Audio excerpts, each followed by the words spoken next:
Bonjour Sébastien, bonjour tout le monde. Donc, écoutez, on est là pour vous présenter effectivement le premier webinaire de la série du fil rouge dédié à l'expérience patient et plus spécifiquement à l'apport du design thinking sur l'amélioration de l'expérience patient. On va peut-être rapidement se présenter, Sébastien. Je te laisse la parole peut-être rapidement pour te Et présenter. oui, bonjour à tous, Sébastien Letellier. Moi je dirige El Factory et en partenariat avec Cura Santé, voilà, on essaye d'accompagner ce fil rouge qui va nous mener, nous dira Laurent, vers un voyage et même jusqu'à l'événement qu'on organise. El Factory, la société qu'on dirige, c'est une société qui accompagne les grandes entreprises de la santé, principalement laboratoires pharmaceutiques, établissements de soins, assureurs et institutions gouvernementales dans leur quête d'innovation à travers un parcours et un processus d'innovation qui passe par un événement assez connu maintenant et qui sera le bout du tunnel du fil rouge, en tout cas qu'on vous met en place, qui est le fameux Hacking Health Camp qui a lieu tous les ans en mars, dont ce sera la 10e édition en 2023. Voilà, du 24 au 26 mars, Anna, que vous présentera tout à l'heure, vous en reparlera sur la manière dont ça se déroule. Merci. Et nous, Cura, on est une société qui accompagnons les acteurs de santé dans leurs projets d'innovation. On va travailler sur des sujets divers et variés, essentiellement liés à la transformation numérique ou la transformation des organisations, aussi bien avec des établissements de santé que des startups, que des incubateurs, que des groupes de praticiens sur des sujets applicatifs, centres de santé et autres.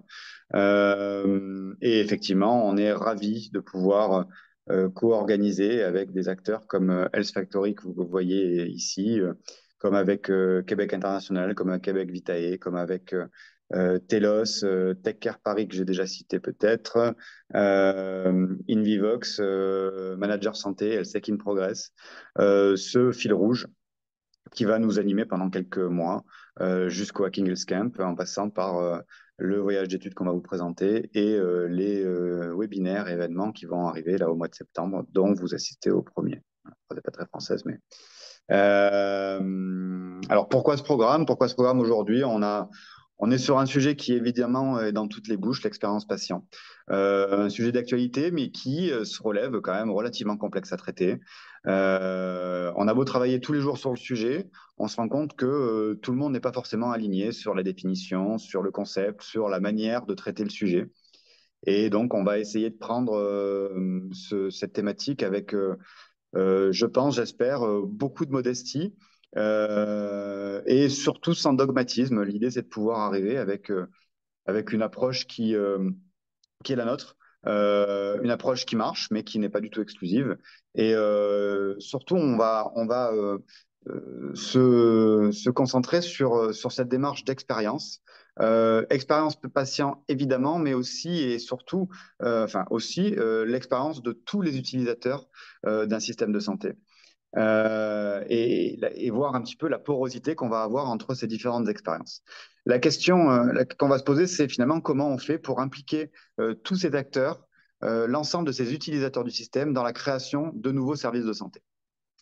Donc on va apporter méthodes, des outils, une vision pratico-pratique, hein, c'est vraiment l'objet de ces événements webinaires, quelque chose qui soit vraiment axé quick win, si je peux me permettre, à travers des retours d'expérience, des ateliers, des cas d'usage, et donc un programme qui va commencer par ce webinaire, qui va nous présenter un état de l'art d'expérience patient en France avec une vision aussi transatlantique, une présentation du design thinking, et une vision pratique avec un outil qui va permettre d'analyser le vécu des patients en temps mois.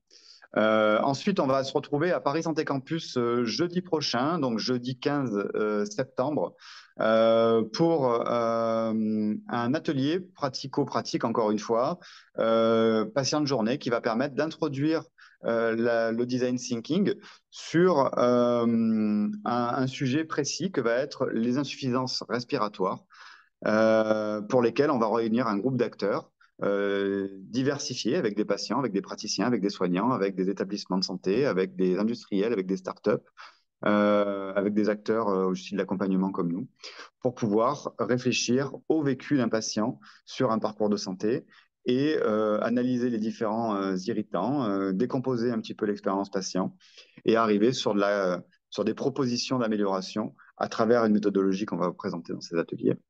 Idem, avant ça, on va avoir aussi effectivement un apéritif convivial pendant lequel on va pouvoir avoir l'enregistrement d'un podcast en live, donc ce 15 septembre à 11h30, qui sera également diffusé sur YouTube en live aussi.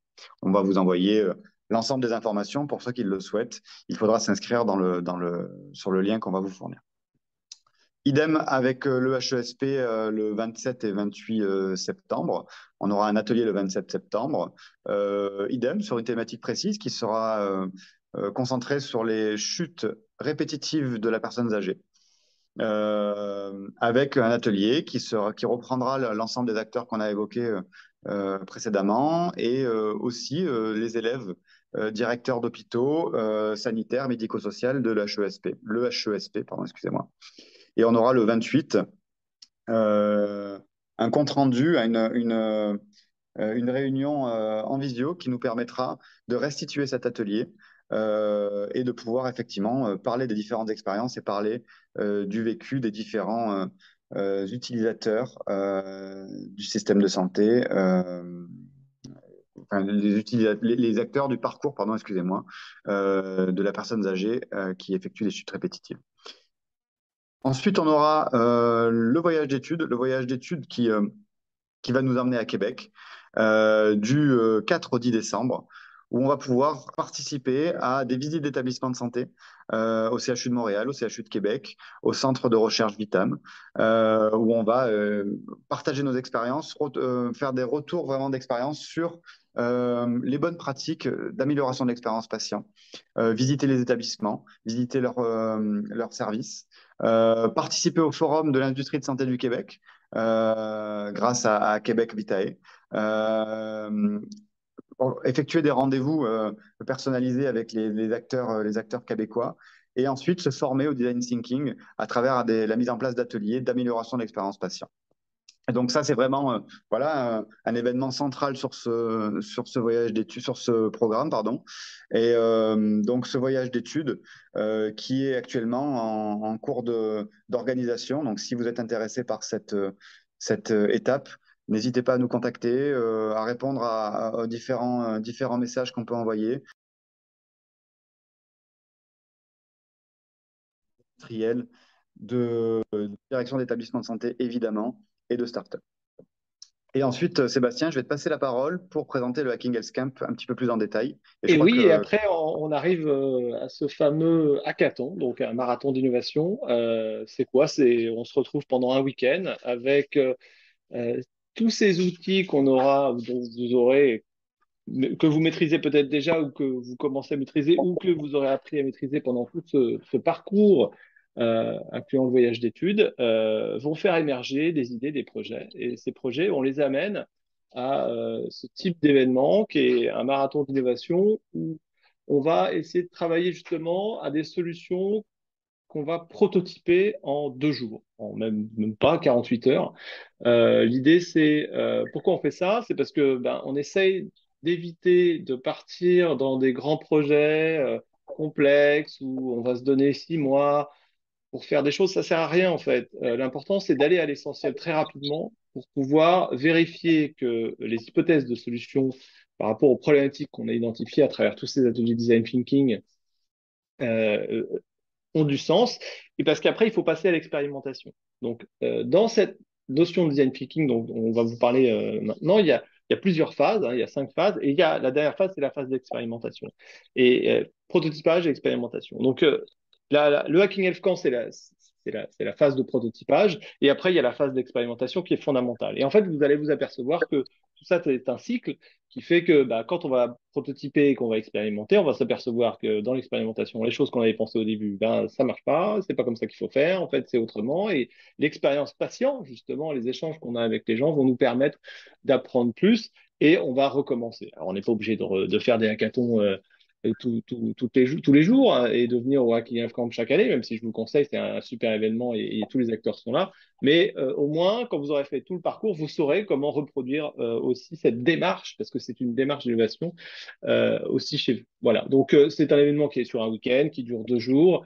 On se retrouve, on est 500 chaque année. Vous allez y retrouver toutes les méthodologies que vous allez voir, comprendre et assimiler pendant tout ce parcours. Et là, elles sont condensées en 2 jours pour arriver à faire émerger des prototypes. C'est aujourd'hui ça va être la 10e édition, hein, donc c'est 250 projets qui ont été réalisés déjà, dont 25 startups créées et certaines que vous connaissez déjà, Synapse Medicine, Physimed, Pixacare, HypnoVR sont issus de ce hackathon.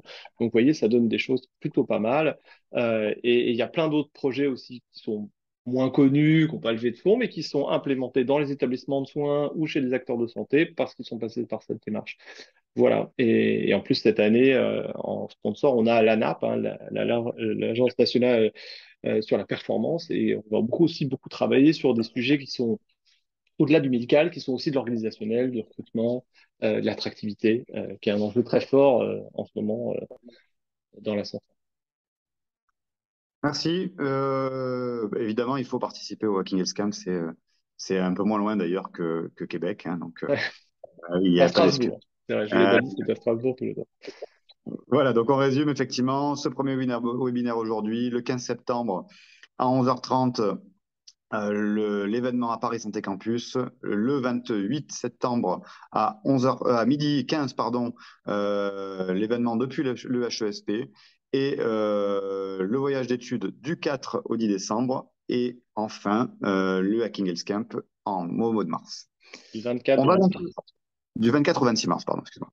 On va donc pouvoir passer la parole à Pierre Dems, qui est aujourd'hui président d'Op Conseil, avec un parcours de consultant en stratégie et management franco-canadien, 20 ans d'expérience. L'objet de cette intervention, ça va être de comprendre comment connecter la transformation du vécu des différentes parties prenantes, que ce soit le citoyen, les patients, les clients, les employés, aussi les fournisseurs, les partenaires d'un établissement de santé. Et on va profiter de son rôle du membre au sein du conseil d'administration de l'Institut français de l'expérience patient pour vraiment avoir cet état de l'art aujourd'hui de l'expérience patient. Et on va peut-être commencer d'ailleurs par une définition de l'expérience, Pierre, et je vais te passer la parole pour compléter la présentation et nous répondre un petit peu sur aujourd'hui qu'est-ce que ta définition de l'expérience patient. Merci. Doit mettre en place des pratiques pour pouvoir capter déjà ce que vivent. Hein. Donc, il y a un certain nombre de choses.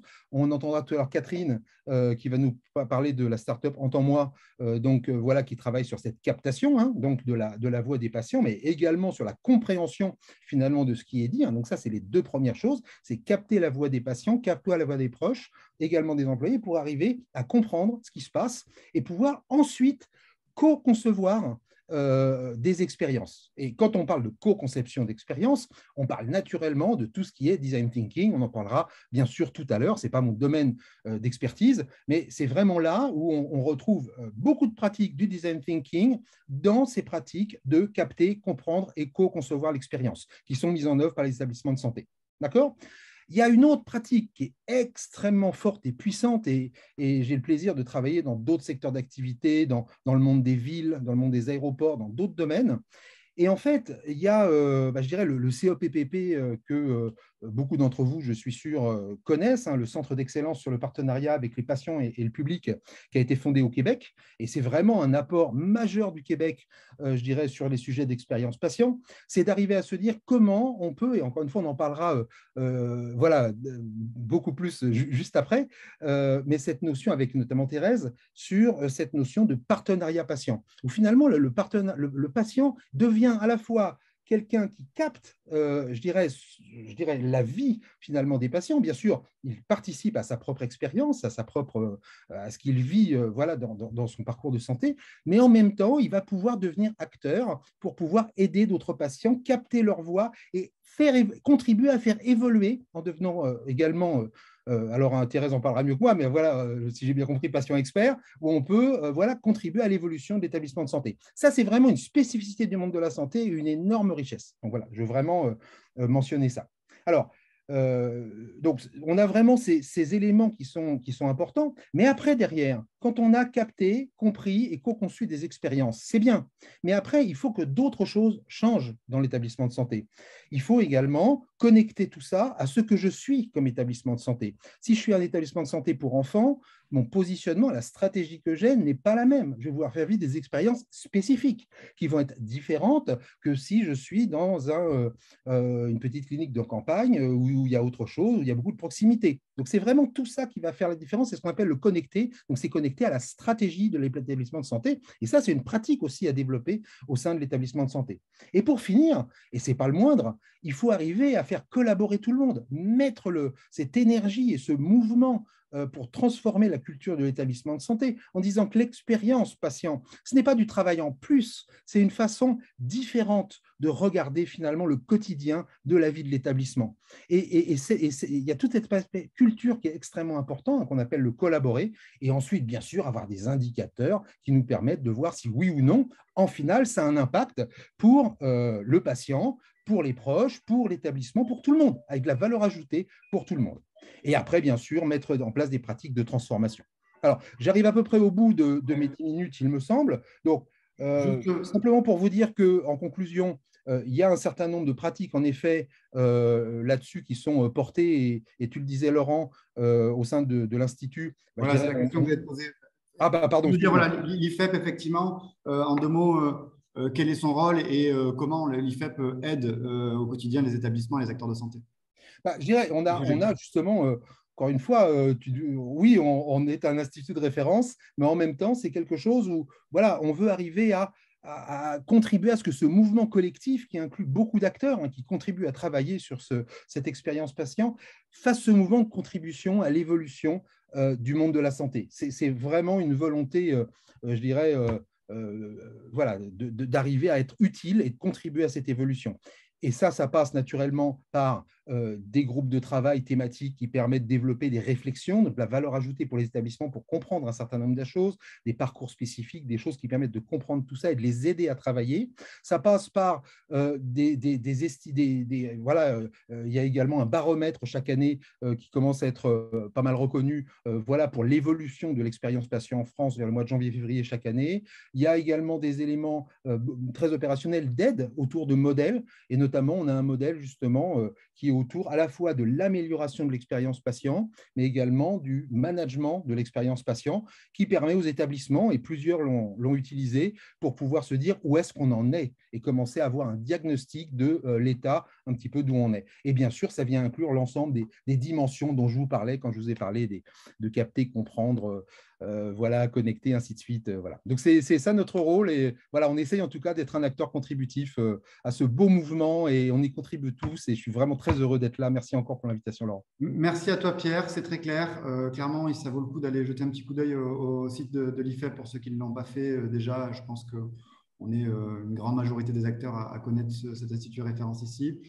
Merci Pierre. On va donc passer la parole à Thérèse Psiouk, qui est une personnalité de la santé que beaucoup d'acteurs connaissent aujourd'hui, directrice des soins honoraires, auteure et conférencière sur les thèmes du patient partenaire notamment, le raisonnement clinique partagé.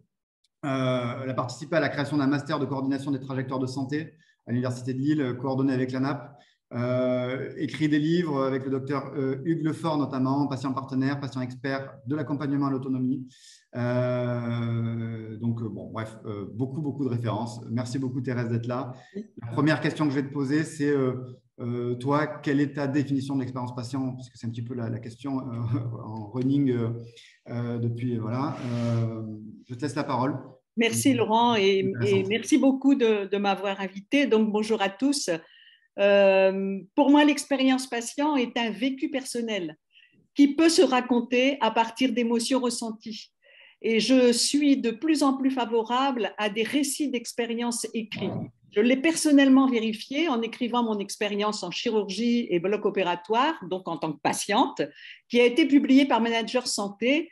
Et dans ce récit d'expérience, je me suis aperçue qu'il y avait une question de départ qui est personnelle et qui est très importante pour chacun. Ma question de départ, c'était le patient partenaire, c'est cette personne qui collabore, qui va participer à l'acte opératoire. C'est celui qui entend, qui écoute, qui s'exprime, qui répond aux questions. C'est celui qui peut ressentir une émotion, la peur, l'anxiété, mais aussi le désir, le plaisir, l'espérance. Est-ce que j'ai vécu tout cela? En fait, ce récit d'expérience que j'ai donc raconté en plusieurs pages, je l'ai publié et il a été lu par Yasmine Sami, qui peut-être d'ailleurs participe comme spectatrice à ce webinaire et qui est chef de projet à la HAS. J'ai été beaucoup surprise parce qu'en fonction de sa lecture, elle a mis en évidence que c'était très intéressant, même quand on avait des émotions positives, de pouvoir écrire justement son expérience patient. Et elle a mis en évidence les mots-clés qu'elle retrouvait dans ce récit d'expérience: l'ambiance, la confiance, l'information, la communication, la participation du patient, le leadership. Et je me suis aperçue qu'effectivement, ces mots-clés était peut-être une structuration qu'on pouvait tout à fait utiliser pour intégrer des verbatims à partir de ces récits d'expérience. Donc, je pense que les expériences racontées en oral me paraissent extrêmement importantes, mais dès qu'on parvient à pouvoir écrire un récit d'expérience, je pense qu'on va beaucoup plus loin et qu'on peut être plus approfondi et que pour nous, professionnels de santé, ça peut être extrêmement important d'avoir justement les éléments, d'avoir des mots-clés et d'avoir les verbatims sur lesquels on peut travailler. C'est une vision qui est tout à fait sensée, bon, évidemment. La question que moi je me pose, c'est comment aujourd'hui, selon toi, un professionnel ou un acteur de santé peut améliorer l'expérience du patient, concrètement? Alors, je vais prendre ma casquette de professionnelle de santé puisque j'étais patiente, mais je suis en même temps professionnelle de santé puisque j'ai débuté ma carrière comme infirmière dans un service de grands brûlés et j'ai eu la chance aussi au cours de mon expérience professionnelle de pouvoir accompagner pendant 14 années des équipes directes de terrain puisque je faisais de la formation supervision directement sur les terrains, aussi bien dans les hôpitaux que dans les structures extérieures d'un territoire au niveau des territoires. Et je me suis aperçue qu'il fallait qu'on devienne de plus en plus explicite dans une relation que j'ai appelée la relation de partenariat dans mes écrits avec chaque patient. Je ne parle pas uniquement des patients partenaires experts. Je pense que la notion de partenariat, la notion de patient partenaire doit se développer également avec chaque patient, que l'on soit en situation aiguë, en situation chronique ou que l'on soit avec les critères de fragilité de la personne âgée. C'est une relation qui commence par la création du lien de confiance, qui n'est pas évident pour les professionnels de santé parce qu'on doit créer un lien de confiance lors de chaque rencontre avec un patient. Et c'est vrai que ces rencontres sont quand même très nombreuses et qu'à chaque fois, le patient étant différent, il faut trouver le moyen de créer le lien de confiance. Il faut réhabiliter aujourd'hui ce qu'on appelle la médecine narrative, puisqu'on avait développé ces dernières années beaucoup les questionnaires, par exemple, des recueils de données. On revient maintenant à la notion d'entretien et on revient maintenant à la notion d'écoute, d'alternance de position haute et de position basse au niveau de la relation d'aide pour que les patients racontent avec leurs mots de façon à ce qu'ils puissent justement exprimer exactement ce qu'ils ressentent. Aujourd'hui, les patients sont des acteurs de santé. Il faut les considérer comme des acteurs de santé dans la co-construction du raisonnement clinique et de la démarche clinique. Je pense que les savoirs d'expérience seront beaucoup plus riches si les soignants co-construisent également toute la dynamique des soins personnalisés. Ce que je suis en train d'exprimer, ça ne fait pas encore partie suffisamment des formations initiales. Je pense que le patient partenaire, qui est un concept, doit absolument se développer au niveau de toutes les formations. Alors, je vais conclure sur le fait que cet ensemble devrait favoriser, et je l'espère, de plus en plus les expériences patients positives, qui sont très importantes pour une reconnaissance des professionnels de santé. Je terminerai là-dessus. Mon récit que j'ai personnellement écrit donc, au bloc opératoire, sur mon expérience en bloc opératoire et en chirurgie, a été lu par une association d'infirmières de bloc opératoire belges. Ils se sont sentis extrêmement favorisés en lisant ce retour d'expérience et ils m'ont transmis leur gratitude. Et je pense que c'est extrêmement important aujourd'hui que ces récits d'expérience deviennent de plus en plus positifs et qu'on puisse favoriser justement en développant cette relation de partenariat. C'est vrai qu'on n'en parle pas assez de ces retours positifs qui sont beaucoup plus nombreux que ce qu'on imagine.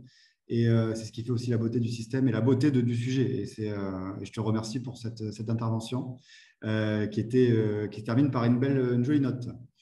On va pouvoir… Je vous invite, je te coupe, Laurent, je vous invite à poser vos questions dans les questions-réponses que je vois qui arrivent dans le chat. On va essayer d'y répondre après. Je pense qu'en plus, il y en a certaines qui sont arrivées. On vous a mis le lien, Julien vous a mis, que j'ai répercuté. Faites attention parce que quand vous envoyez des trucs dans le chat, il faut bien envoyer à tout le monde si vous voulez qu'on le voit. Parce que, enfin, nous, on va le voir, mais tout le monde ne le voit pas. Enfin, voilà. Donc, j'ai mis des liens vers les livres de Thérèse sur le site de Manager Santé et vous pouvez aller voir toutes ces informations-là. Voilà, donc n'hésitez pas à poser des questions dans questions et réponses et on va essayer de répondre aux questions. Peut-être une tout de suite pour Thérèse avec Okidoki. Je souhaite savoir si vous avez des retours d'expérience, des références ou des travaux sur le design thinking et l'expérience patient qui appellent les numéros des urgences, SAMU, SDIS, etc. Je ne sais pas si Thérèse, vous avez une réponse à cette question.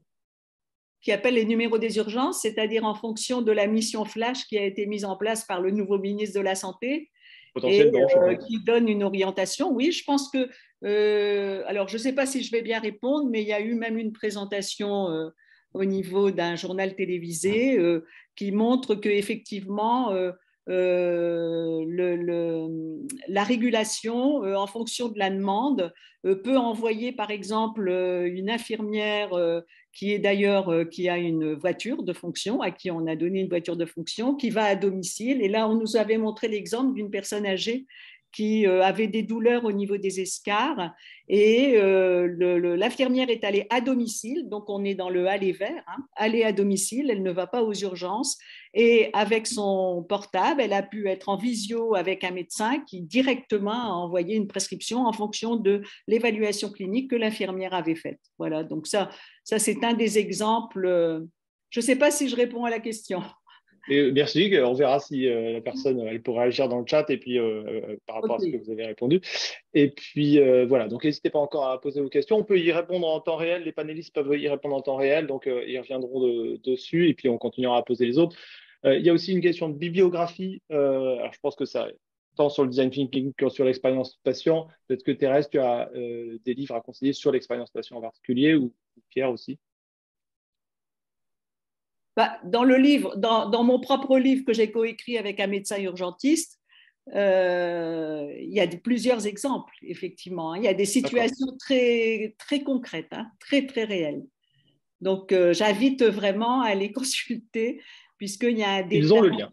Il y a des détails qui sont extrêmement importants. Il y a beaucoup d'exemples dans chaque chapitre. Merci Thérèse. Et donc, retrouvez le lien dans le chat. Voilà. Et de mon côté, je mettrai des liens aussi dans le chat. Super. Alors, effectivement, pour les questions, pour les liens, enfin, toutes les discussions dans le chat, c'est parfait. Les questions, si elles sont posées dans la rubrique questions et réponses, c'est beaucoup plus pratique à traiter. Ça nous évite de remonter dans les archives. Je ne sais pas ce que tu en penses, Seb, ça sera peut-être plus facile. Oui, bien sûr, c'est mieux. Donc, on va essayer d'y répondre quand même pour ceux qui n'ont pas chopé le petit bouton. Mais voilà, le mieux, c'est quand même de poser les questions dans le bouton questions-réponses en bas. Merci. On va enchaîner avec la partie design thinking. Design thinking qui n'est pas un gros mot, qu'on va essayer de vous définir, de vous illustrer et d'apporter des exemples très concrets. Pour ça, on va donc proposer à Anna Ferrer et Aurélien Béguet de nous proposer une petite vision main dans la main. Alors, on va tester cet échange dynamique. Et donc, Anna Ferrer, qui est facilitatrice, experte du sujet chez Health Factory. Aurélien Béguet, qui a la lourde tâche d'être mon associé. Hop. Non, j'ai cru que j'avais quitté, excusez-moi, la conversation. Aurélien, qui est donc mon associé et designer de métier. On va donc vous laisser la parole. Je crois que c'est toi, Aurélien, qui commence. Et tu vas nous dire qu'est-ce que le design thinking, selon toi. À toi la parole. Yes, merci Laurent, merci. Très content d'être présent aujourd'hui. Du coup, effectivement, je vais essayer de très rapidement dégrossir un peu le sujet du design thinking. C'est un sujet qu'on entend parler et qu'on a entendu parler déjà depuis quelques temps. Pour la petite histoire, c'est un sujet qui existe depuis plus de 50 ans maintenant, donc du coup qui n'est pas tout récent, donc du coup c'est pas vraiment une révolution complètement d'impliquer design thinking. Certains métiers, corps de métier l'utilisent. Là, j'ai voulu donner une petite définition de Tim Brown, qui est en fait le président de l'agence IDEO, qui est une agence de design aux États-Unis, qui est un petit peu l'initiateur de la diffusion du design thinking. Alors, c'est pas forcément lui qui l'a inventé. Il s'est basé sur des études qui ont été réalisées à Stanford. Et donc, du coup, pour lui, design thinking, ça réunit trois grands éléments. Une approche d'innovation centrée sur l'humain. Donc, du coup, effectivement, quand on parle de santé, en général, on parle facilement de l'humain. Et donc, du coup, c'est un point de ressemblance qui est tiré, en fait, de la boîte à outils du designer pour justement aller à la rencontre des utilisateurs pour pouvoir capter leurs besoins et des possibilités technologiques pour pouvoir justement essayer de répondre au mieux aux exigences des entreprises. Et donc, du coup, c'est vraiment cette vision en 3 temps qui permet d'avancer sur cette philosophie en fait de la pensée du design, donc le design thinking, qui est un livre, L'Esprit Design, que j'ai entendu parler de livres, du coup, de Tim Brown, qui reprend un petit peu toute cette théorie. On a voulu un peu vous remettre un petit peu l'évolution du design à travers le temps, parce qu'aujourd'hui, quand on parle de design, principalement en France, on se confronte souvent à cette définition du design qui est très autour du design produit ou autour d'un logo, mais pas forcément de toute cette partie design d'expérience. Et donc, du coup, en général, quand on imagine simplement qu'un designer fabrique des objets, c'est que du coup, on se positionne finalement dans les années 50, quand le designer travaillait sur l'édition. Et donc, depuis, on a pas mal évolué, mais c'est vrai que du coup, les consciences, les mentalités, les cultures n'ont pas forcément encore évolué sur cette définition du design. Et donc, du coup, on essaye modestement d'élever un petit peu, ou de diffuser cette vision-là. Et tout s'est accéléré. Et du coup, j'en conçois, c'est une vraie accélération lorsqu'on a eu nos smartphones dans les mains. Et donc, du coup, on a un peu mélangé l'expérience utilisateur avec l'UX design sur simplement la création d'interfaces logicielles, alors que justement, quand on parle d'expérience utilisateur, on parle d'un parcours et on va beaucoup plus loin que juste une interface logicielle. Et aujourd'hui, on est un petit peu trop contraint sur ces sujets-là. Du coup, c'est un peu le triptyque que je définissais tout à l'heure, enfin, que Tim Brown définissait tout à l'heure, entre la faisabilité, la viabilité et la désirabilité dans les humains. Et donc, du coup, tout l'enjeu dans nos projets d'innovation, dans nos projets de création d'entreprise, dans nos projets de gestion d'équipe pour les collaborateurs, c'est de trouver le juste équilibre pour qu'on ne mette pas l'accent trop fortement sur la faisabilité technique. Et souvent, c'est ce qu'on veut faire, parce qu'on est quand même, malgré tout, un pays avec une forte culture ingénieriale. Et donc, du coup, on va vouloir mettre en avant fortement cette compétence-là. Et donc, du coup, l'enjeu, c'est de réussir à trouver le juste équilibre pour faire en sorte que les projets soient les plus cohérents possibles et qu'ils puissent avancer dans le temps. Merci. J'avais une petite slide sur justement on entend beaucoup parler du fait que le design thinking est une méthodologie je voulais appuyer un petit peu sur le fait qu'aujourd'hui c'est plutôt un état d'esprit qu'une méthodologie. Et donc du coup, dans cet état d'esprit-là, on a 5 points essentiels à avoir en tête. C'est que du coup, quand on travaille sur un projet, quand on travaille avec l'expérience des patients, l'expérience des collaborateurs à travers un projet ou un service, il faut qu'on mette la priorité aux gens, aux humains. Il faut qu'on soit poussé soi-même dans une phase de curiosité où on veut apprendre, on veut grandir sur ces sujets-là, comprendre leurs besoins, comprendre leurs problématiques, justement, être à la rencontre des humains, être ouvert à la complexité. Aujourd'hui, un service hospitalier, c'est pas simple, loin de là, et donc du coup, c'est très complexe. Et c'est comment on va justement ouvrir cette complexité-là pour pouvoir essayer de trouver des solutions pour faciliter la vie des patients. Visualiser, j'aime bien justement mettre en avant, en lumière. Aujourd'hui, on est de plus en plus à travailler dans le drive, sur nos ordinateurs. On ne visualise pas toute la matière que l'on produit avec voilà, les petits post-it comme on peut avoir derrière moi. Et donc, du coup, comment on peut visualiser effectivement nos travaux, nos réflexions, et donc, du coup, le partager aussi au plus grand nombre et que ça ne reste pas juste derrière un ordinateur. Et la dernière étape, qui est l'expérimentation. Et donc, du coup, c'est vraiment de tester, de prototyper, de tester, d'aller voir les utilisateurs, d'aller voir les patients, de construire avec eux. Et du coup, l'erreur n'est pas grave. Du coup, on peut améliorer le parcours et le service sur certains aspects. C'est clair. Merci.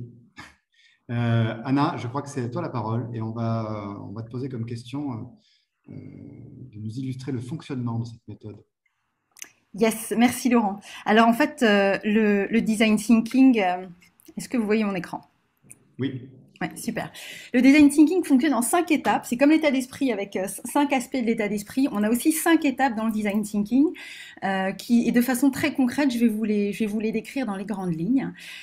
Pour créer une innovation pertinente, notamment sur l'expérience patient, il y a une première étape qui est essentielle, c'est la phase de l'immersion.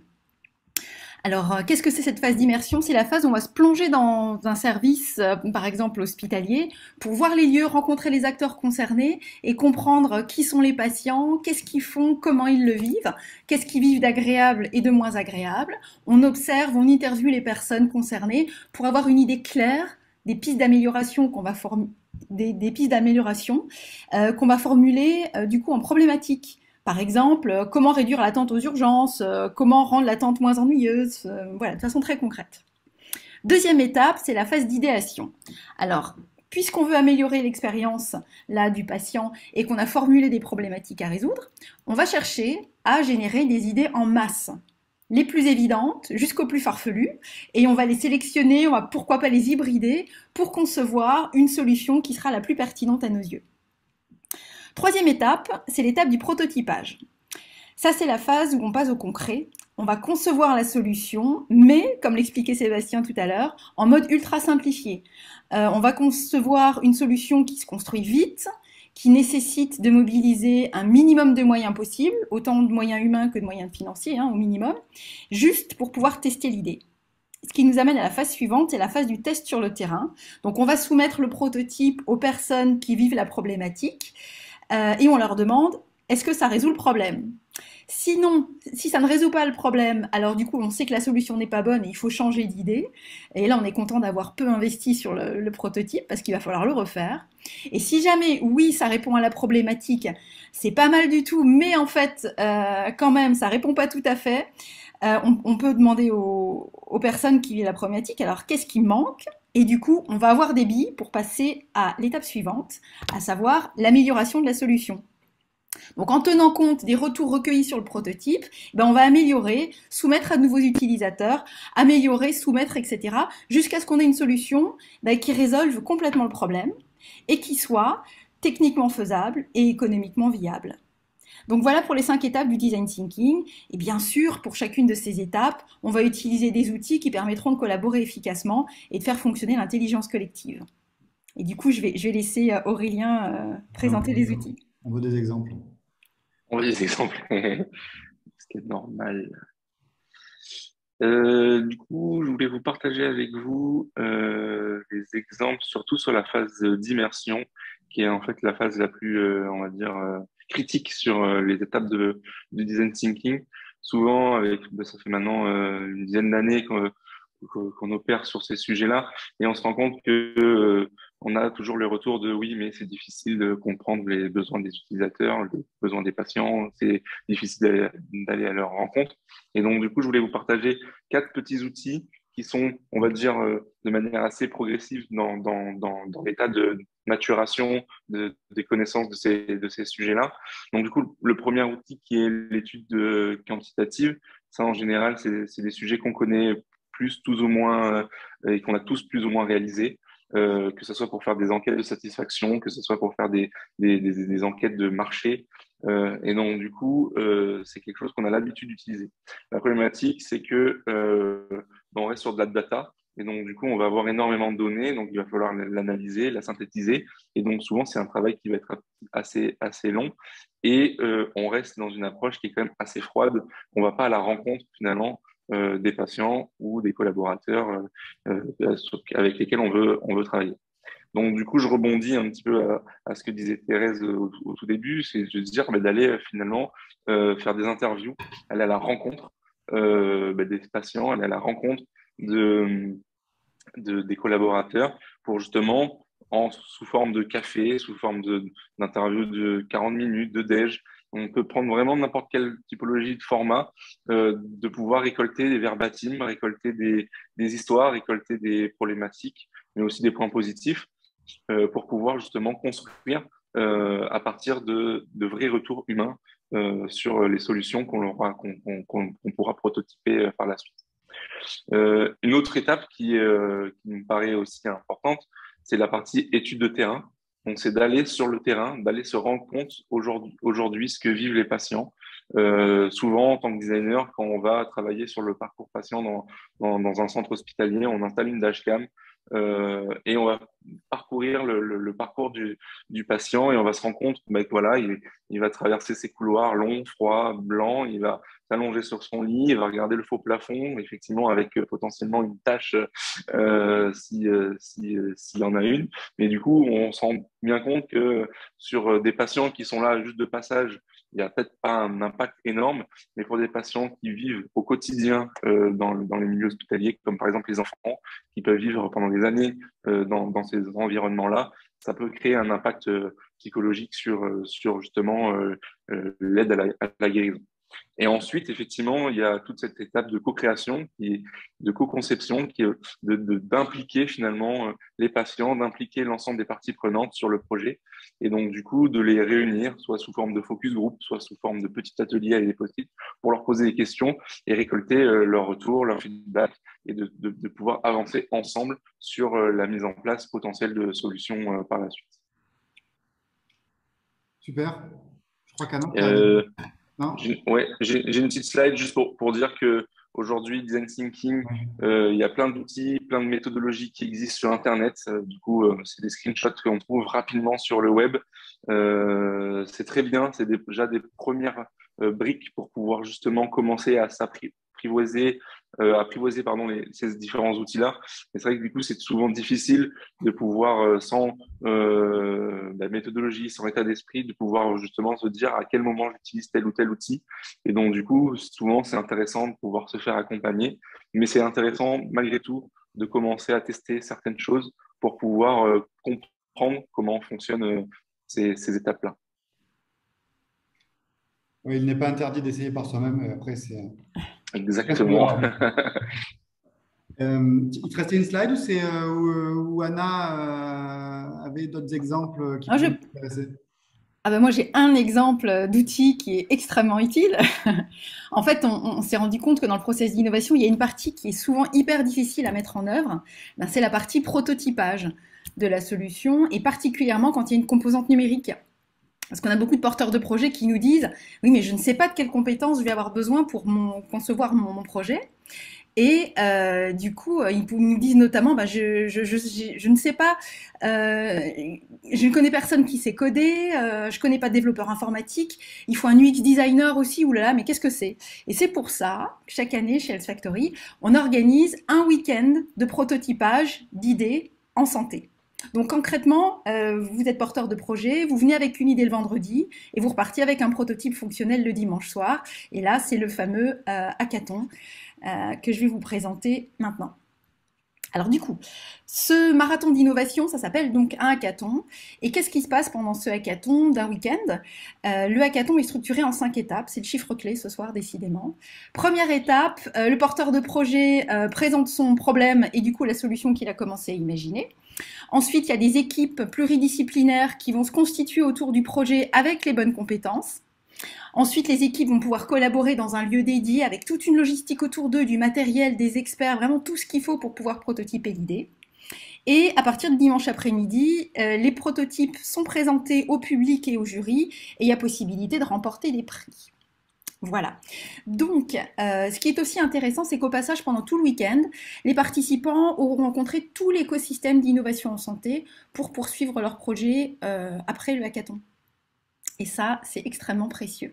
Donc, si parmi vous, il y a des gens qui nous écoutent et qui sont intéressés par ce hackathon, l'événement s'appelle Hacking Health Camp. C'est du 24 au 26 mars. C'est organisé par Health Factory. Et en plus, cette année, particulièrement, ce sera les 10 ans. On va mettre vraiment tout notre savoir-faire, toutes nos méthodos dans l'événement au service des équipes projets. Voilà. Donc, si vous voulez plus d'infos, on va mettre le lien vers l'événement 2023 et vous pourrez trouver toutes les infos nécessaires sur le site. Bien entendu, bien entendu. J'avais mis le lien au début, et là j'ai quelqu'un qui me demande si le hackathon se déroule à Montréal. Il y en a. Alors, il faut savoir que le Hacking Health est une fondation qui a été démarrée à Montréal. Le premier hackathon a eu lieu à Montréal. Et il y a plein d'événements qui se passent partout dans le monde. Il y a 60 chapitres. Donc, le Hacking Health Camp qui a lieu à Strasbourg en est un. Et le plus gros, c'est vrai, aujourd'hui on est plus de 500 chaque année, c'est le plus grand du monde.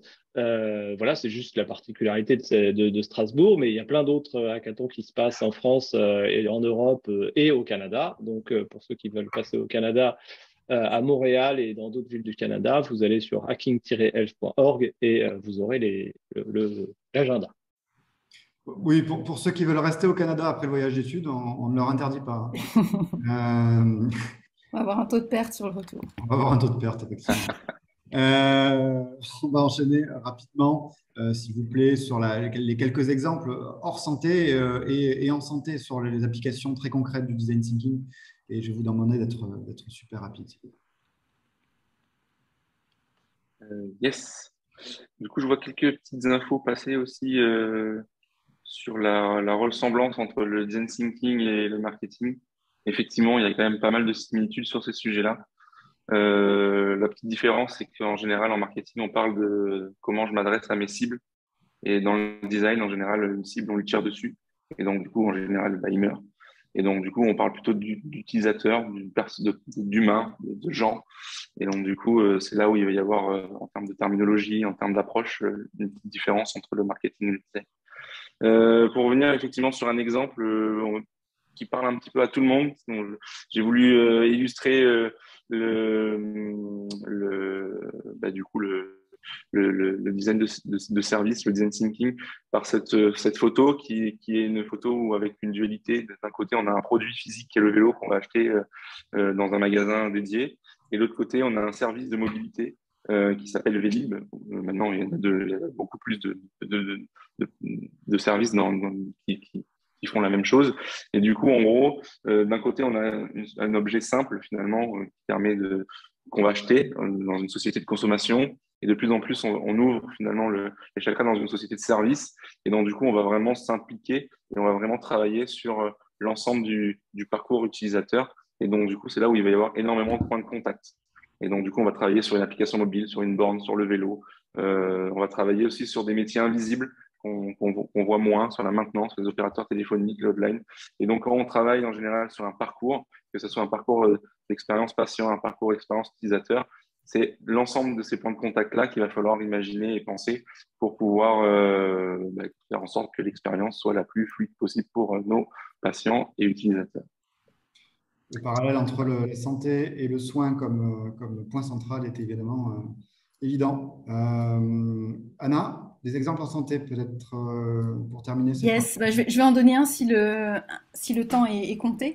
Alors, Pour améliorer l'expérience patient, on a un projet qui a été porté au Hackathon en 2016 et qui est très représentatif de ce qu'on peut faire pour transformer l'expérience patient. C'est HypnoVR, Sébastien a cité tout à l'heure. Ça fait partie des beaux exemples qui sont venus vraiment transformer l'expérience patient dans les hôpitaux et dans les cliniques. En fait, c'est parti d'un anesthésiste qui a remarqué que le stress qui est ressenti par les patients avant et pendant une opération, qu'on peut bien comprendre, ce stress pouvait être soulagé avec l'hypnose médicale. Par contre, l'environnement visuel et sonore de la salle d'op restait assez compliqué à gérer. Donc il a eu l'idée formidable, brillante, de mettre le patient sous hypnose avec un casque de réalité virtuelle pour l'immerger dans un environnement visuel et sonore qui est complètement onirique, qui le coupe totalement de l'environnement de la salle d'opération, et du coup l'hypnose est beaucoup plus profonde. Et alors, qu'est-ce que ça change concrètement? Ça change totalement l'expérience du patient, parce qu'au lieu d'être en salle d'op, il est sur la plage, avec des oiseaux qui chantent autour de lui. Et médicalement parlant, il y a des gros bénéfices aussi, puisqu'il a besoin de moins d'anesthésiants. Donc, le risque médical est diminué, il récupère beaucoup plus vite. Je peux vous dire que tous ceux qui l'ont testé ne veulent plus passer à autre chose. Et voilà, c'est une solution qui est issue de Hacking Health Camp et qui aujourd'hui est utilisée par, l'an dernier, plus de 200-300 établissements en France. Donc là, je pense que les chiffres ont encore totalement explosé. Mais voilà comment on peut changer l'expérience d'un patient, notamment dans le domaine de la chirurgie, par exemple, pour rebondir sur l'expérience de Thérèse tout à l'heure. Voilà. Ça peut être utile. On va terminer avec Catherine Cerizet qui va nous parler d'une solution, une plateforme d'analyse du vécu des patients. Donc là, on est dans l'illustration parfaite de ce qui vient de nous être raconté. Catherine, je ne te vois pas encore. Catherine, qui est une patiente engagée, enseignante de la perspective patient à l'Université de Paris-Sorbonne Nord. Pour le coup, ça y est, je te vois, pardon.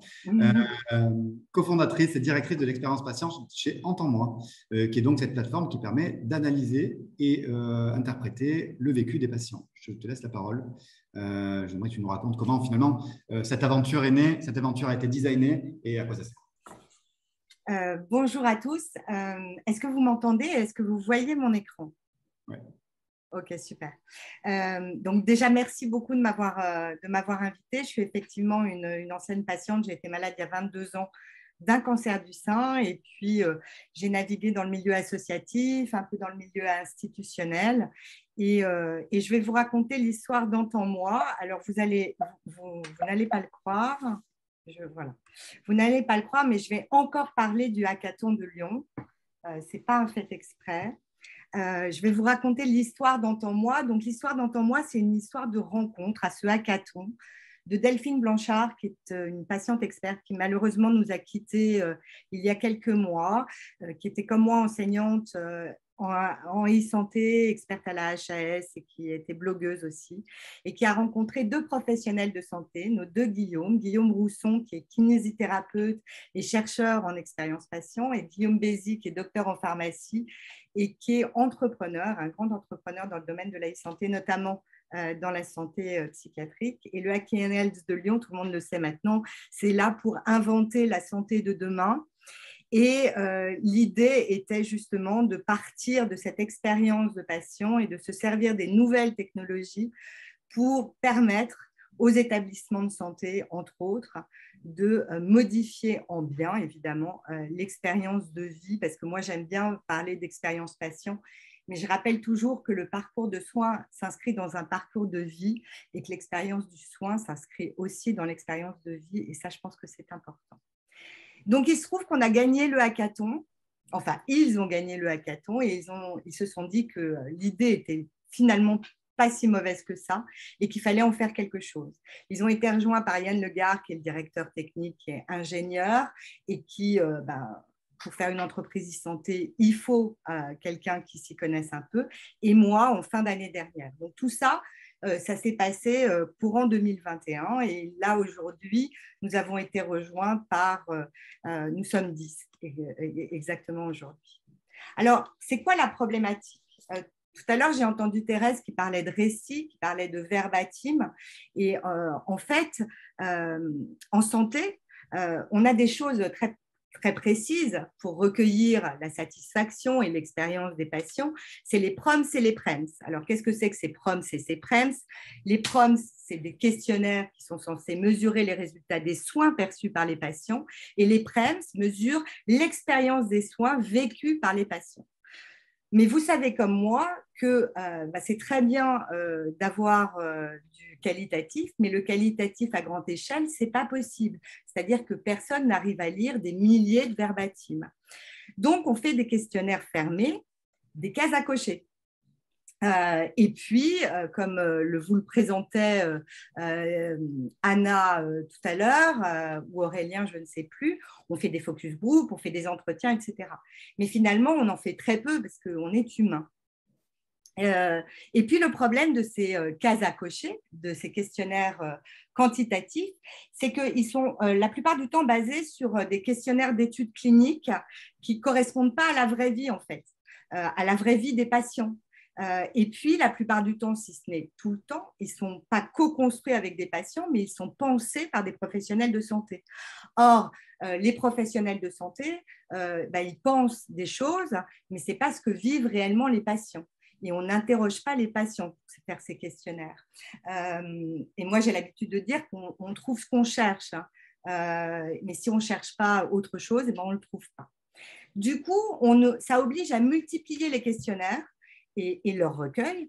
Et donc, vous êtes comme moi, quand vous avez une dizaine de questions, de cases à cocher, d'une cinquantaine de questions, etc., et au bout d'un moment, vous abandonnez.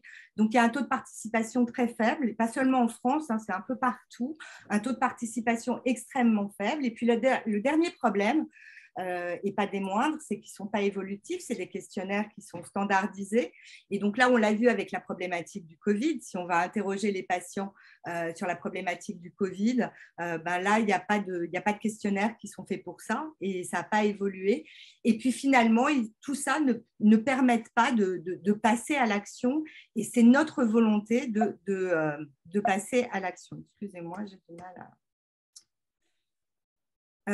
Alors l'idée, après ce hackathon, c'était de se dire, il va falloir recueillir des verbatims pour pouvoir les traiter, les lire grâce à des algorithmes de traitement automatique de langage, le TAL, le fameux TAL, qui est une technologie qui est extrêmement mature maintenant. Et l'idée, c'était vraiment de le travailler avec ce double regard pro-patient, puisque dans la gouvernance d'Entends-moi, il y avait des pros et des patients. Mais faire un recueil, c'était compliqué. Et puis, en santé, on a déjà un recueil de verbatim grâce à la Haute Autorité de Santé qui envoie à la sortie d'hospitalisation aux patients un questionnaire de satisfaction qui s'appelle le questionnaire ISATIS, avec une cinquantaine de questions fermées et, miracle, 2 questions ouvertes avec qu'est-ce que vous avez vécu de bien et qu'est-ce que vous avez vécu de moins bien dans votre expérience d'hospitalisation. Et ces milliers de verbatim, ces centaines de milliers de verbatim, personne ne les lit parce que personne n'est capable de les analyser. Et au mieux, ils restent enfermés dans des tableaux Excel. Donc, on est allé voir des établissements, dont 9 établissements pilotes que vous voyez là ont accepté de nous rejoindre dans une phase pilote. Ils nous ont confié leur verbatim de patients. Donc, ce sont des établissements pilotes qui n'ont pas été choisis non plus au hasard. Ils sont très différents. Il y a la PHP, il y a les HCL, les Hospices Civils de Lyon, et puis il y a des centres de lutte contre le cancer, parce que l'expérience d'un patient atteint de cancer n'est pas la même que l'expérience de Thérèse qui a été en chirurgie. L'hôpital Foch, qui est très, très à la pointe et dont parlait Pierre, qui est très à la pointe sur l'expérience patient, et puis des CHU comme le CHU de Nice, la clinique Trenel ou le GHND. Ils nous ont confié ces 100 000 verbatim, mais le problème, c'est qu'un algorithme de traitement automatique du langage, je disais tout à l'heure qu'ils sont très au point, seulement quand vous passez à la moulinette d'un algorithme qui est entraîné sur des voitures ou des yaourts, les verbatim de patients, ça ne donne rien. Donc, on s'est dit, on a 100 000 verbatim, ben, on a remonté nos manches et on en a lu à la main, parce que l'intelligence artificielle n'est rien sans l'humain.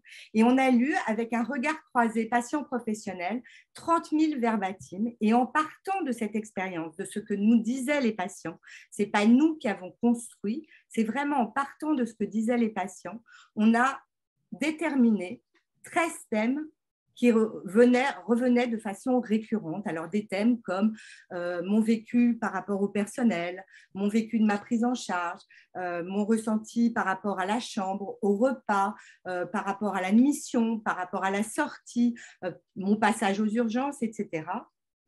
Et puis, une fois qu'on a dit ça, une fois qu'on a dit le personnel était super, c'est génial, mais pourquoi ils étaient super?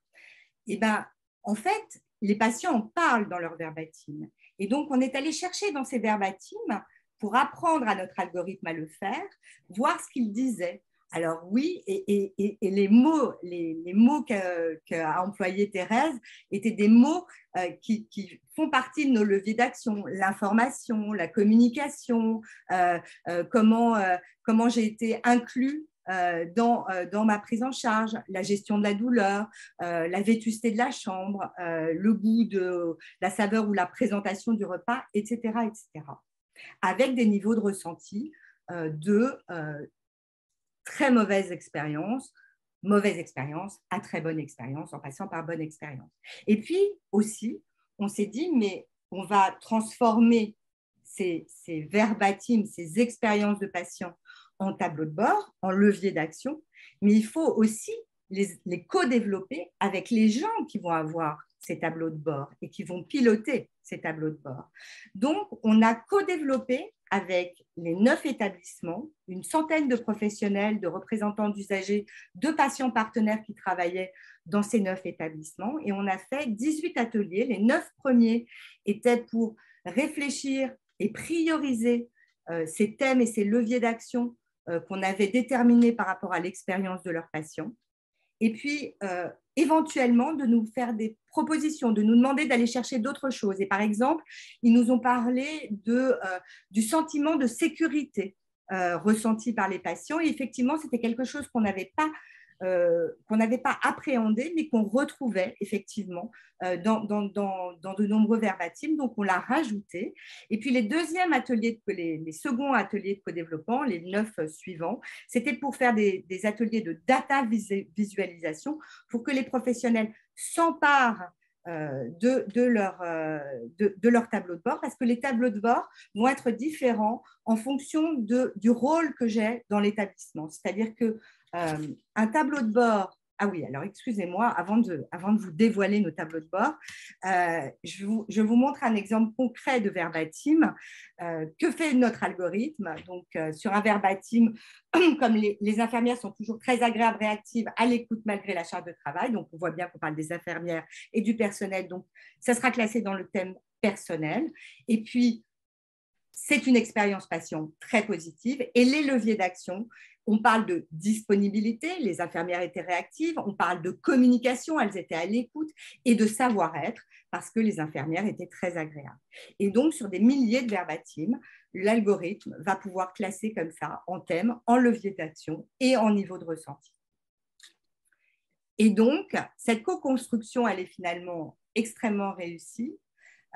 Et puis, je vous disais tout à l'heure que c'était en fonction de la place du professionnel ou du représentant d'usager ou du patient partenaire dans l'établissement. Pourquoi? Parce qu'un directeur qualité, un ingénieur qualité, un directeur général n'a pas les mêmes besoins que les professionnels de terrain. Donc, on a fait deux tableaux de bord, des vues experts où on peut effectivement voir de manière générale comment se passent les choses, comment l'expérience des patients vécus par rapport au thème et par rapport au levier d'action, le nombre de verbatim, etc. Ça de façon comparative également par hôpital ou si c'est un grand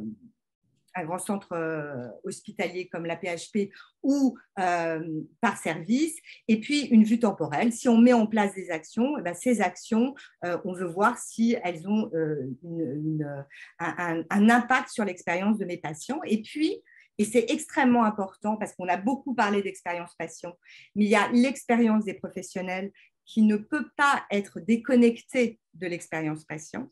Et on s'est rendu compte que l'expérience vécue vis-à-vis des personnels était extrêmement positive.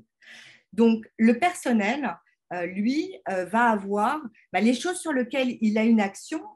Sur le repas, il n'a pas d'action. Sur la chambre ou les locaux, il n'a pas d'action. Mais par contre, sur les rapports avec lui, évidemment, sur la prise en charge, sur la sortie, sur l'admission, ce sont des choses qu'ils nous ont demandé, que les professionnels nous ont demandé de voir en un seul coup d'œil.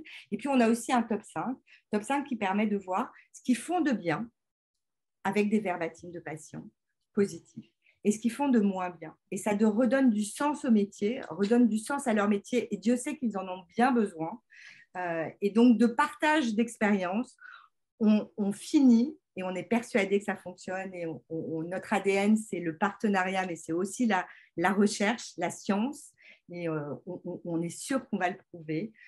Nous améliorons le parcours, voilà, et in fine, nous améliorons le parcours et l'expérience des patients. Voilà. Merci beaucoup. Merci beaucoup à toi. Une amélioration tant sur le plan effectivement hospitalier que sur plus largement sur le système de santé. Et on vous remercie pour ces types d'initiatives qui sont, je pense, après chacun a son avis, de super illustrations de ce qu'on peut faire avec une approche comme le design thinking. Merci à tous, merci pour votre intervention. On va prendre après quelques minutes pour ceux qui ont encore le temps et qui n'ont pas encore trop faim pour répondre aux questions-réponses. Avant ça, un petit mea culpa de ma part, puisqu'on n'avait pas enregistré le début de la réunion. Et donc, je vais reprendre 2 petites minutes pour représenter le programme, avec d'ailleurs des petits éléments que j'avais oublié de préciser. Sur le programme, donc les prochaines étapes. On a le 15 septembre à Paris Santé Campus, un atelier sur les insuffisances respiratoires. Je crois que je n'avais pas précisé ça tout à l'heure.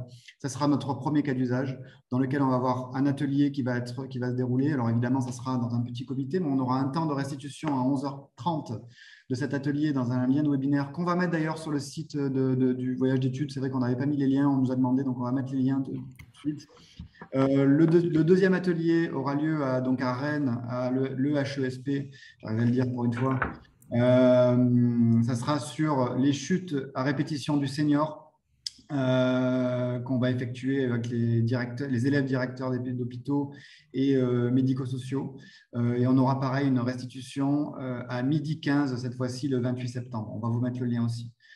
Évidemment, le voyage d'études. J'ai peut-être pas assez insisté sur un point, c'est vraiment le FISC, le Forum de l'industrie de santé du Québec, qui est un événement qui est super. Et puis les établissements à visiter, on vous en a parlé, que ce soit au CHU de Montréal, au CHU de Québec, avec ce nouveau complexe hospitalier et avec le centre de recherche Vitam sur la prévention. On a vraiment des choses qui sont super, en plus de la partie formation design thinking. Et enfin, on en a quand même bien parlé dans le webinaire, donc je pense que les gens ont dû l'entendre sur le Hacking Health Camp, qui est un événement indispensable, immanquable, et les qualitatifs peuvent être nombreux, pardon, excusez-moi. Je voudrais juste ajouter, Laurent, juste si on peut mettre le lien vers notre site. Bien sûr, bien entendu, et on va le mettre d'ailleurs sur le chat, et n'hésitez pas à nous suivre sur les réseaux sociaux aussi, hein, évidemment. Tout à fait. Hop, je le mets tout de suite. Tu peux le mettre, Catherine, toi-même. Ouais, je le mets tout de suite, ok, je le mets. Tac. Il est là.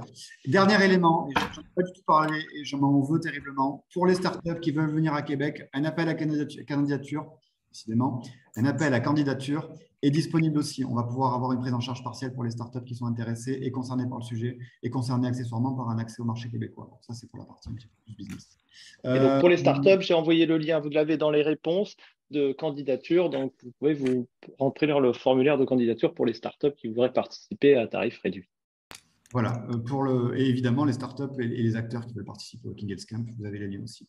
Et dernier élément, pour répondre à la question, oui, un replay partiel, en tout cas un replay qui commence à peu près au début de l'intervention de Pierre, sera disponible et on vous envoie ça par mail à la suite du webinaire. Comme ça, vous pouvez le partager avec les acteurs qui vous semblent les plus enclins à écouter ça. Et donc, pour répondre aux questions qui nous sont posées, il me semble qu'il y avait encore quelques questions qui étaient En suspens, ouais, tout à fait. Je vois que vous êtes encore 100, c'est magnifique, super. Donc, les gens ne mangent pas le soir. Donc, on avait quoi? Il y avait une question effectivement sur les logiciels utilisés par les intervenants de santé. Je rebondis directement, je me permets effectivement sur la porosité. Alors, moi, c'est mon appellation entre les différentes expériences. Notamment l'expérience du collaborateur. On parle beaucoup effectivement d'expérience du patient, mais il ne faut pas oublier que l'ensemble des acteurs médicaux, paramédicaux et administratifs qui interagissent lors du parcours sont des utilisateurs de ce système-là.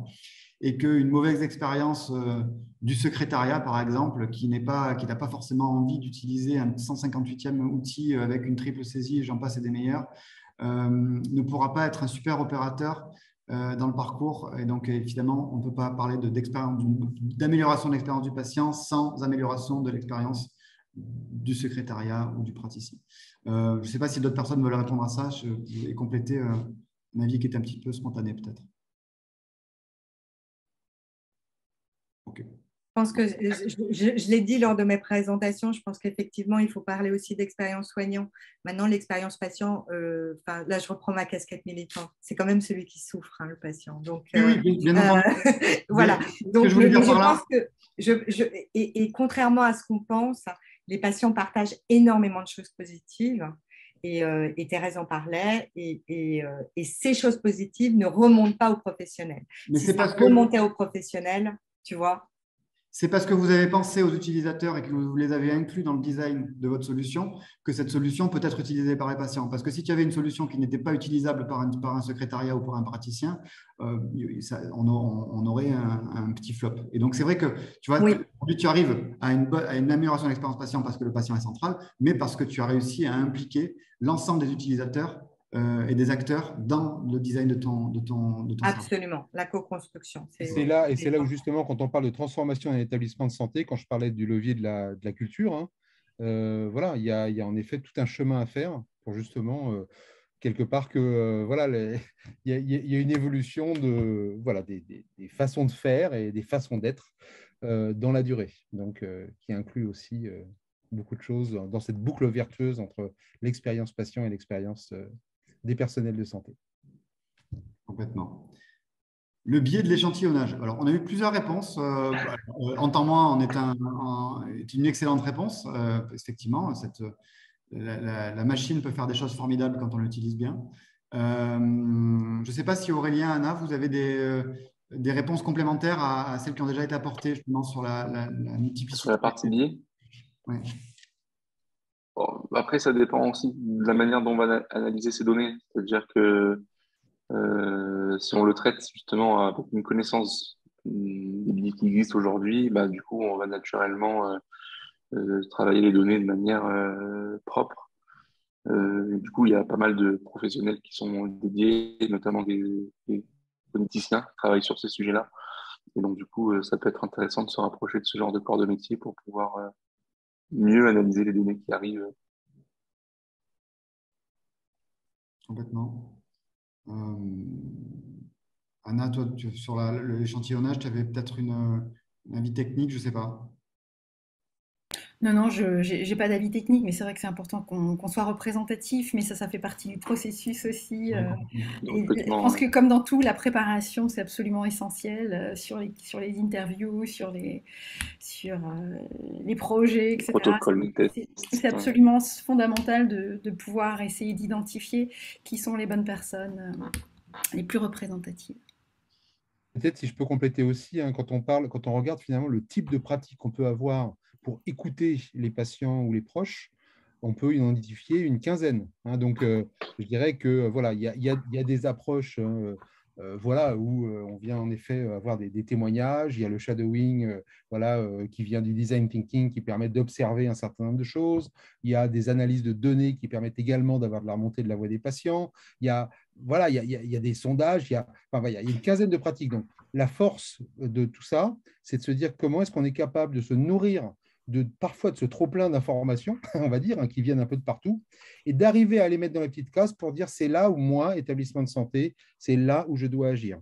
Parce que quelque part, on ne peut pas agir partout. Il faut faire des choix et de se dire peut-être que dans les étapes vécues par le patient, c'est l'étape 4 sur laquelle il est le plus adapté d'agir. Donc, c'est vraiment cette notion d'arriver à une vision large de toutes les sources qu'on peut avoir. C'est vraiment ça qui amène, à mon sens, en tout cas, la valeur et dans la durée, finalement, le fait que l'établissement peut vraiment avoir en continu, finalement, ce flux de cette voie du patient par tous les moyens possibles. Tout à fait. Et puis juste pour compléter, les infos se croisent très rapidement en fait. Quand on part sur un mauvais échantillonnage et quand on n'a pas les bonnes infos, quand on travaille sur le long terme, on se rend bien compte qu'à un moment, il y a une info qui était totalement marginale et que finalement, c'est pas représentatif. Donc très rapidement, on arrive à éliminer ces infos.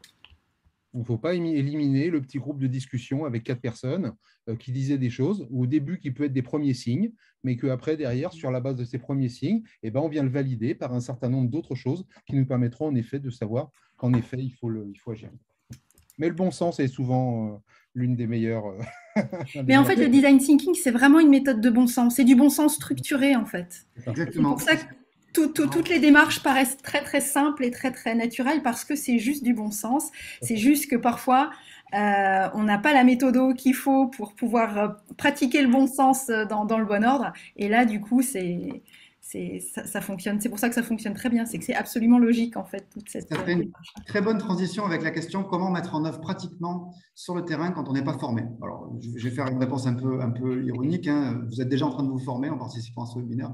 Mais bon, ça, c'est plus pour la blague. Enfin, pour la blague, non, c'est la vérité. Mais alors, une réponse évidente, c'est de se faire accompagner quand on peut.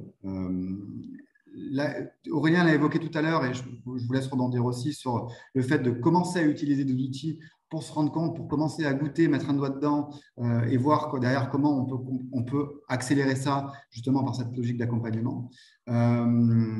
L'IFEP fournit aussi des guides et une approche qui est très intéressante. Et aussi, en fait, une chose qui me semble intéressante, c'est il y a en fait des formations qui sont faites auprès d'établissements de santé sur une période de 3-4 mois pour arriver à ce que justement les personnels de santé développent des compétences, parce que voilà, il y a une compétence pour aller se nourrir dans le quotidien de la voix des patients. Donc, on va accompagner un petit groupe de 10-15 avec de l'expérimentation pour les remonter de telle façon que vous voyez que ça soit aussi incarné. Ce n'est pas finalement un extérieur qui vient faire le truc, on vient aider finalement les personnels de santé à venir se nourrir de cette voix des patients dans leur quotidien. Donc, c'est ça, c'est une des façons, encore une fois, il y en a d'autres, mais c'est une des façons de le faire. Et d'ailleurs, le personnel de santé est toujours ravi d'être connecté justement avec ces mots des patients. Oui. Et ça a été fait en Italie, où ils ont fait un peu ce que fait Entends-moi et les professionnels étaient absolument ravis d'avoir ce retour des patients. Alors, ils l'ont fait à petite échelle, etc.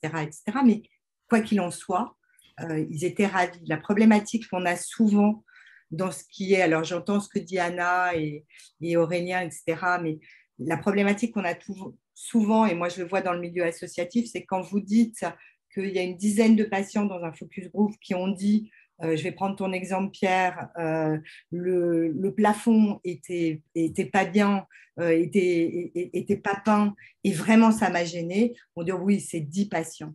Quand il y en a 100, 150, 200, parce qu'ils ont l'habitude, ils ont besoin de chiffres, les professionnels. Et donc, quand on leur dit il y a 250 personnes sur 400 qui sont passées dans ce service, qui ont eu un scanner et qui ont vu le plafond, c'est pas très compliqué d'aller le repeindre. Exactement. Juste pour compléter, effectivement, il y a la partie formation, il y a la partie outils, et puis et le travail qu'on est en train de faire là, pour le coup, c'est véridique, c'est l'acculturation. C'est-à-dire qu'un outil sans la culture sera difficilement exploité et ça passe effectivement par j'allais dire un mindset si vous voulez faire Startup Nation, mais c'est vraiment ça. Enfin, je ne sais pas, contredisez-moi si je me trompe, hein. Je vois peu d'exemples d'acteurs qui ont réussi à changer radicalement, améliorer radicalement l'expérience patient juste avec un outil ou juste avec une méthode ou un template. C'est vraiment une culture managériale et une implication de tous dans la démarche. Et une volonté aussi, je pense. Il y a la volonté de le faire. Nous, on le voit dans les établissements. Il y a des établissements qui sont très, très en avance, très à la pointe, etc. Et ils ont envie d'améliorer l'expérience patient. Et puis, il y a des établissements qui sont plus à la traîne. Je parle sous ton contrôle, Pierre, mais je pense que toi aussi, tu l'as remarqué. Maintenant, les établissements, ils ont un problème d'attractivité. Il y a l'IFAC, l'incitation financière à l'amélioration de la qualité, qui est basée en partie sur l'expérience patient. Donc, voilà, c'est la carotte et le bâton. Peut-être que ça va marcher et que on va enfin pouvoir se dire que les choses changent. Si c'est pour une question financière, c'est dommage, mais voilà. Et je pense que, juste pour compléter aussi, je pense que ce qu'il faut se dire, c'est que l'expérience patient, c'est aussi une manière de faire des économies dans un contexte du monde de la santé, voilà, parce que justement, on va faire des choix pour faire des actions au bon moment pour impacter positivement la vie du patient. Et donc, en gros, parfois, on pense expérience avec un gros truc, on va refaire tout le truc, on va mettre un truc en bois, ça va être magnifique, et des entrées avec des choses. Bon, bah oui, on peut dépenser des millions sous le couvert de l'expérience, mais on peut simplement changer une petite chose qui, pour moi, va être un crédit majeur ou un regard, quelque chose, un crédit dans mon compte émotif majeur. Voilà. Donc, c'est une façon également d'identifier, voilà, de façon chirurgicale sur le coup, d'aller regarder où agir précisément à un coût réduit, mais qui va permettre finalement d'avoir un impact maximal sur le ressenti du patient, des proches et également des personnels de santé. Je crois qu'on a très peu de temps, il nous reste 3 minutes. Quelle formation pour se former au design thinking et à l'expérience patient? On va répondre, je pense, par mail. On va être un petit peu plus exhaustif que là. Et puis, il y a des solutions autour de la table déjà. La phase de prototypage et test n'est pas simple à mettre en œuvre. C'est vrai. C'est vrai, ça c'est beaucoup plus simple à dire qu'à faire. Et là, ça demande encore une fois beaucoup d'expertise et d'expérience. Donc, effectivement, il faut s'y acculturer, il faut être prêt à ça, mais il faut aussi être accompagné pour le faire correctement. Alors moi, je pense qu'il faut aussi l'intégrer dans les formations initiales. Il faut introduire un état d'esprit dans les formations initiales, aussi bien médicales que paramédicales, que médico-sociales, enfin, tous les professionnels de santé. Je pense qu'aujourd'hui, on ne parle pas encore suffisamment du concept de patient partenaire, du concept de patient partenaire expert, et comme des concepts, hein, pas uniquement comme des notions, donc ça c'est extrêmement important. Et puis on ne parle pas du tout de l'expérience patient. Donc je pense que les idées peuvent venir aussi des étudiants en formation. Donc ça c'est un... Et puis peut-être aller aussi, c'est la dernière chose que je dirais, en vous écoutant, je pense qu'en France, on met beaucoup de nouveautés en marche, on met des démarches d'amélioration de la qualité, hein, et donc suite à l'expérience patient, on peut mettre en place effectivement des démarches d'amélioration, mais il faut aller jusqu'à les évaluer. Il faut aller jusqu'à les évaluer et avoir des indicateurs de résultats qui soient des indicateurs précis. Voilà, moi je pense que ça c'est important aussi. C'était le chiffré dont je parlais tout à l'heure dans le modèle des 7 cycles, et vraiment d'arriver à avoir cet élément. Une gouvernance et chiffrée, c'est clé. Si on n'a pas la bonne gouvernance, les bons acteurs qui pilotent et un chiffrage, bah, quelque part, tout le reste ne sera pas pérenne. C'est très clair. Exactement. Et c'est pour ça qu'on a une vue temporelle qui permet justement aux professionnels de voir l'amélioration vécue par les patients sur un point précis, c'est le désir. Alors, c'était un webinaire d'introduction, donc c'est vrai que volontairement, on n'a pas abordé ces sujets de formation initiale, on n'a pas abordé les sujets de retour sur investissement, on n'a pas forcément abordé les sujets de mesure de la performance, mais bon, ce sont des sujets qui sont entièrement corrélés et on va essayer de les creuser dans la suite de ce fil rouge parce qu'ils sont indispensables à la pérennisation de tout ça, aussi bien en amont qu'en aval. Donc clairement, je crois que tout le monde… On en garde pour la prochaine. Oui, on en garde pour la prochaine. Non, sinon, on peut rester. Il est quelle heure? Il est 20h. Oui, il est 20h. Je crois qu'on a fait le tour de pas mal de choses. Je sais pas, j'espère qu'il ne reste pas trop de questions. On les relira, on vous y répondra dans le compte rendu. Et puis, mille merci à tout le monde d'avoir bien voulu jouer le jeu. On est ravis de ce premier opus et on se retrouve donc le 15 septembre depuis Paris Santé Campus à 11h30, si je ne dis pas de bêtises. Pour ceux qui, à 11h30, hein, pour ceux qui veulent venir sur place, mais on peut aussi suivre à distance en live les podcasts qu'on enregistrera sur place. C'est vrai, tu viens de le préciser, c'est un événement hybride, donc on peut effectivement se retrouver sur place, boire un verre, écouter les podcasts ou les suivre soit en YouTube Live, soit je ne sais pas encore. On vous dira. C'est plus sympa l'apéro sur le rooftop. Hein, donc, c'est sympa l'apéro sur le rooftop, effectivement. Merci à tous. Merci beaucoup. Merci beaucoup. Merci beaucoup. Merci. Au revoir. Bonne soirée. Merci. Au revoir. Au revoir. Au revoir.